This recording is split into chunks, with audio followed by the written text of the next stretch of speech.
Hello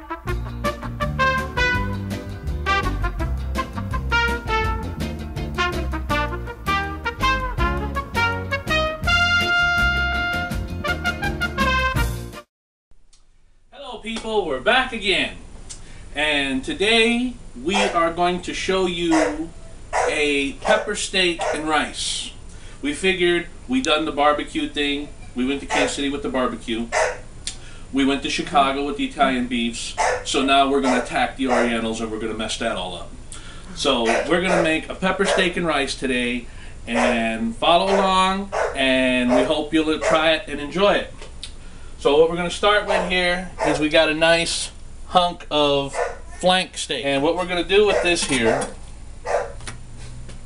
is we're going to flip this over and move some of this out of the way, and we're going to slice this up real nice and thin. Here's our slicing knife. And you want to just slice this into thin, about 1/4 inch strips. Just like so. Alright, we're back. We've got all our meat cut up. So now what we're going to do is we're going to get ready to put it in our pot here to brown it up. So over high heat, you want to add a little oil in there. Just enough to cover the bottom.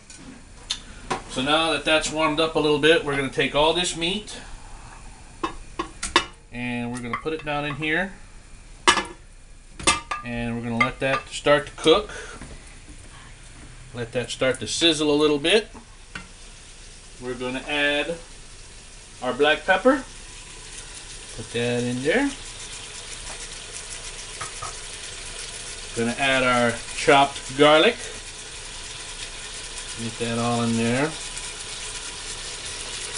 About a tablespoon of chopped garlic. 40 or 50 cloves. And just a little bit of the salt for right now.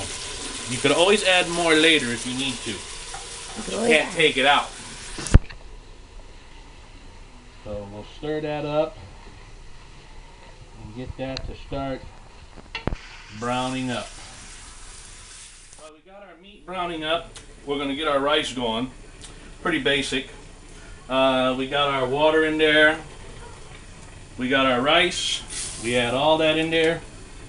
There we go. And we put a little bit of butter in there. This is salted butter, so don't put too much salt in the rice then. We put that all in there.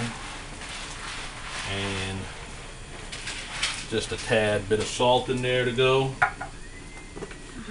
Give that a stir so the rice doesn't get all stuck together.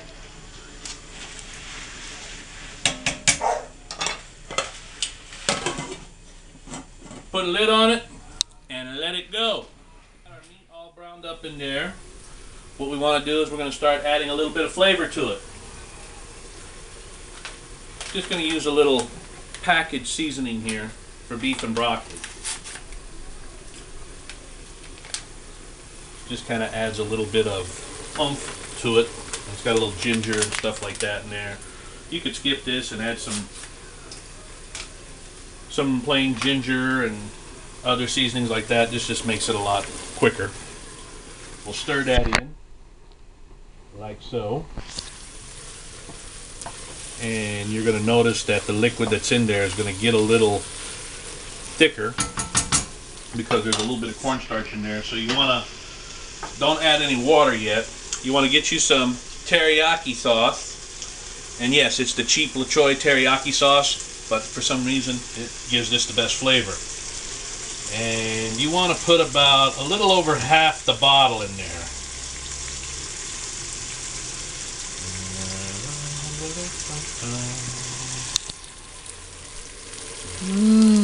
10-ounce bottle, so put a little bit over half of it in there. Probably put about 6 ounces of it. Then, again, soy sauce, cheap LaChoy soy sauce. And you want to add a good amount of that to it. Like so. Probably about a half a cup. So I said, watch the salt because there's a lot of soy sauce in here. We'll do that. You can adjust this to different tastes if you like by adding a little more, a little less. Then we're going to add some of this brown gravy sauce, and you'll find this in the Chinese section Of your local supermarket. of your local Megamart, supermarket, Megamart, whatever you got. Or bodega, whatever. And you want to put, probably about half that bottle in there. It's a little 5-ounce bottle, so that doesn't add as much flavor as it does add a nice, rich, dark brown color. We've been simmering now for about 15 minutes, adding a little bit of water to make sure that there's plenty of gravy in there. You're going to have plenty of gravy. So now that that's been simmering for about 15 minutes, it's time to add our vegetables. Pepper steak wouldn't be pepper steak without peppers. So we got 2 bell peppers here. You could use 1 if you want. You could use 3 if you want. It's entirely up to you. We've got 1 incredibly large onion. How big was this onion? Bigger than Anthony Tiger's ego. Take it from there. So we're going to mix that all up in there. All nice and good. I think we're pretty good. So what we want to do now that we got the vegetables in there is we want to let them cook for about 3 to 5 minutes. You don't want to make them real mushy. I'd still like to have a little bit of crisp to them. What are we going to say? If you want, you could even chop up a couple of jalapeno peppers and throw in there, you know, and give it a little bit of kick if you want. I got kids eating, so, you know, they don't do that. So we're going to let them cook. We're going to let those vegetables cook in there for about maybe, like I said, about 5 minutes. And then we'll come back and we'll plate this up and we'll see what it looks like when it's done. This has been cooking now for about 5 minutes with our vegetables in there. Our vegetables are just to the point where they're just starting to get tender, but they still got a little bit of crispness to them. So that's what we want to do now. Very last addition is we have 2 small cans of sliced water chestnuts. We're just going to put them in there. We're going to show you how we're going to plate this. We're going to get our rice. And put you a couple of spoonfuls of rice there. Like so. Flatten it out. Make it look prettyful. And then we're going to come in here. And we're going to get some of our vegetables. Some meat. Maybe a little more. And then you don't want to forget, throw a little bit of that gravy on top of there.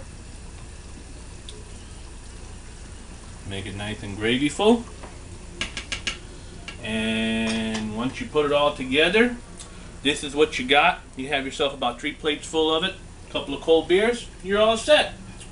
So we're going to sit down now and we're going to eat. So we hope you tried this. Chasas di masa and bachsas di mos to everybody out there. We'll see you next time.